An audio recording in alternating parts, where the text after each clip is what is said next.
So I immediately focused on market maker transactions as the culprit in what I felt was a loophole in the system. And way back in '96, there was no regulation show, and it was called NASD Rule 3370 Affirmative Determination. And if somebody was going to short stock, whether it was an exempt market maker short sale or a non-exempt short sale, which is anybody else that's not a market maker, they had to affirmatively determine that they could locate the shares if they had to borrow, and then borrow if anybody ever forced them to borrow, with very, very loose rules. So I said, okay, well, I want to go out and buy the data called trade identifier data. And that was the nerdy statistical side in my mind. Just show me the data. I want to see who's buying. I want to see the sells. I want to see the shorts, and I want to see the covers in every single stock every day. And much to my surprise, I found out that it was illegal to purchase that data, that no exchange could sell that data because the SEC wouldn't allow it. So I started a grassroots effort amongst me and what ended up being thousands of other people attempting to get this data set, and allows us to query that data set by stock symbol so that it would show us all of the short selling every day, both exempt market makers and non-exempt everyone else. So we went ahead and we did that. So it was the beginning of what we hoped would be the end to the type of manipulative and abusive short selling that we had seen at the market maker level. What we found, it had already been going on for 20, 30, 40 years. And then you got to remember, this was 2005. It has continued 18 years into the future. So there's no real desire by any entity, whether it's a government entity or a regulatory agency or the broker dealer industry itself. There's no reason for them to try and stop this because it's so lucrative. And so we built a system that purchased that data every day. And when I first looked at it, you're going to laugh at this, Roger. I had calculated just in my mind, I thought maybe 7% of the total trading volume would be short selling in each stock, pretty small amount. And I found out that it was as high as 50%, so half of all of the trading volume on average. So you had some stocks at 75%, some stocks at 25%, but the average in the data set was like around 50%. Contact CEOs with the data set because nobody had ever seen this data set before. And sadly, in many cases, they still haven't seen it 18 years later because this fell on deaf ears for all the way up until the GameStop AMC phenomenon that happened. The SEC had something called the MIDAS system, Market Integrity Data Analytics System. So the SEC had made an attempt historically to build an algorithmic way of determining whether or not broker dealers and their accounts and clients were complying with federal securities laws.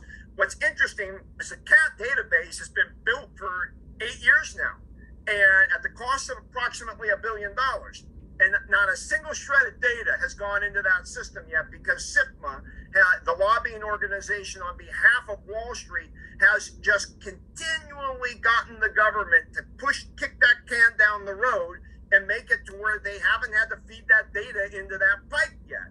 So Dave is definitely barking right up the right tree with Share Intel.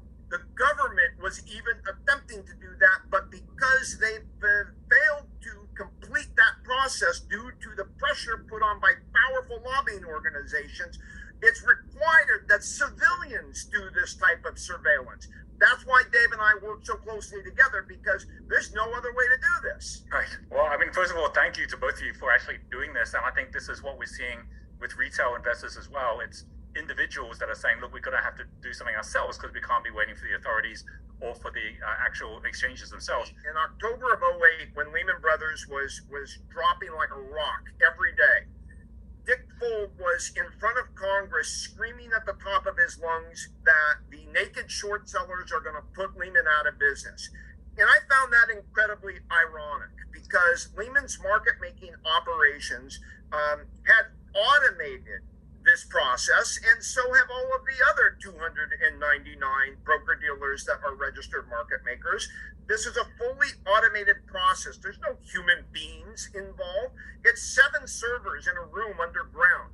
And those servers have those API connections via payment for order flow to all of the major broker dealers that have retail investors that you wouldn't believe this. As you're typing in your order at the different online discount brokers, every single keystroke in real time is fed via API to that market maker that is has the order flow agreement. And they do that so that by the time that the stock symbol is entered, you haven't even put a price, you haven't said whether you're buying at limit or market, you haven't put the number of shares you're buying. The second the stock symbol is entered, that whoever has that automated API connection and payment for order flow agreement automatically goes low offer by par value, 0.0001 below whatever the lowest offer.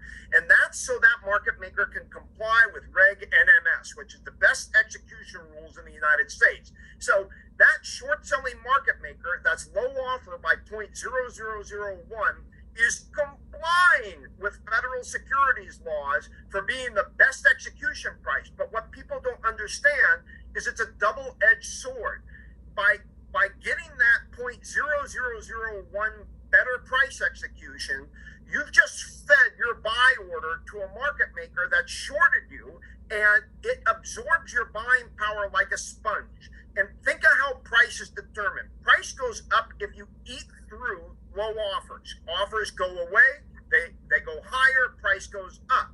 And price drops if you have a lower offer and you have a bid that drops. So the way that the entire system is created using market makers, and Dick Fuld drew this to attention to the U.S. Congress, is that that system can destroy a company in and of itself with nothing else doing. You can have a company doing $1 trillion in revenues and $900 billion in profits, and if that system decided that it was going to attack you, you're toast. That's not fair. Go. Blessed in abundance.